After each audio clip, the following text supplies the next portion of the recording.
E aí, tudo certo? Hoje a gente vai mergulhar numa perspectiva teológica que é, no mínimo, fascinante. Ela parte de uma pergunta bem radical. E se a volta de Cristo, aquele grande fim dos tempos que muita gente espera, na verdade já aconteceu? Vamos explorar essa ideia e o que ela significa para a nossa vida aqui e agora. Então, vamos lá, direto ao ponto que interessa. A pergunta que guia toda essa análise é exatamente essa: se Jesus já voltou, o que estamos fazendo aqui? E a resposta, segundo essa interpretação, não é só uma questão de teologia. Ela redefine o nosso propósito de vida. E de onde vem essa ideia, né?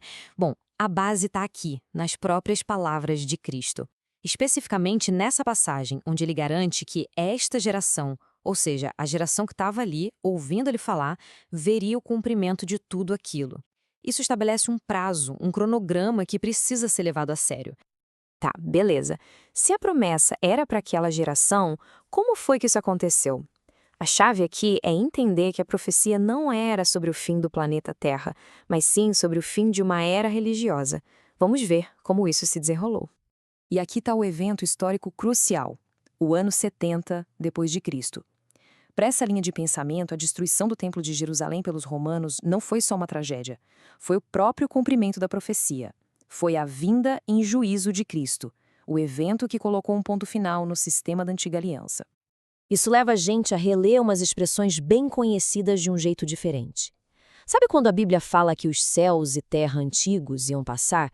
A gente logo pensa no planeta, né?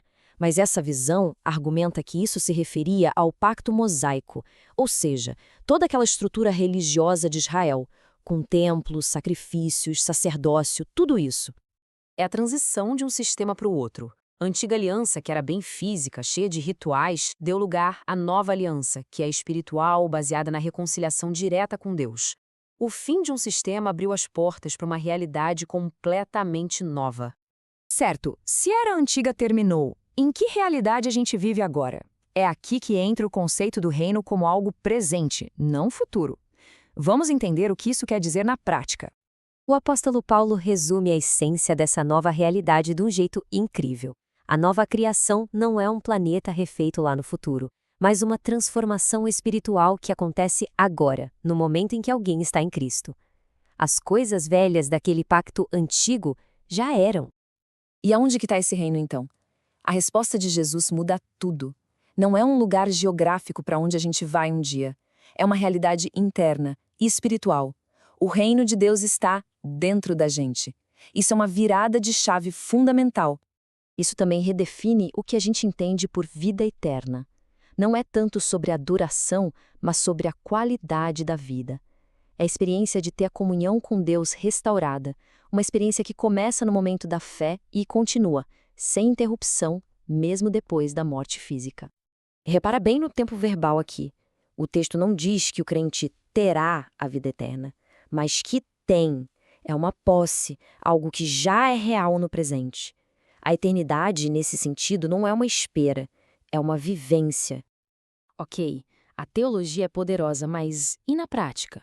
Como isso se traduz no nosso dia a dia? Se o reino já está aqui e a vida eterna já começou, qual é o nosso papel nesse jogo? Vamos para a parte prática. A grande virada de chave é essa. A vida cristã deixa de ser uma espécie de sala de espera por um evento futuro e se torna o palco onde uma realidade que já existe é demonstrada. O foco muda de esperar para manifestar. E como a gente manifesta esse reino? Bom, refletindo o caráter de Deus nas nossas ações, vivendo em paz, em justiça, em amor, sendo luz, sabe? Mostrando que Deus já está aqui, entre nós. É como ser um embaixador de uma reconciliação que já aconteceu. Nossa vida vira prova disso. E a morte física? Onde ela se encaixa nisso tudo? Segundo essa visão, a morte perdeu aquele poder de separação. A passagem da morte para a vida já aconteceu espiritualmente. Então a morte do corpo é só uma transição dentro de uma vida que já é eterna. Deixa de ser um portal para o juízo e passa a ser só uma continuação da comunhão. Viver nessa realidade é um convite para um descanso espiritual muito profundo. Significa trabalhar com paz por dentro, sem aquele medo do futuro, porque a obra principal já está feita. Significa viver com gratidão no lugar da ansiedade e simplesmente descansar na certeza de que a gente já está reconciliado com Deus. A luta acabou. Então vamos amarrar todas essas pontas. A ideia de que a missão de Cristo está finalizada e seu reino já está estabelecido leva a gente a uma conclusão muito poderosa sobre o nosso lugar no mundo hoje. Vamos conectar tudo? Cada verdade cumprida lá no passado tem um significado direto para a gente hoje. Cristo veio em juízo significa que a antiga aliança terminou. Tem um novo céu e nova terra? Essa é a nossa realidade espiritual agora. Vida eterna é a nossa comunhão presente com Deus. O juízo já foi? Então não tem mais condenação? O reino está presente. Cristo reina em nós e a morte física é só uma transição. E a gente chega na conclusão mais íntima e transformadora dessa análise toda. Se o reino está presente e a obra está consumada, o propósito da vida se torna a expressão dessa verdade. Não sou mais eu que vivo, mas Cristo vive em mim. A questão deixa de ser o que estamos fazendo aqui para se tornar como estamos revelando o céu que já habita dentro de nós.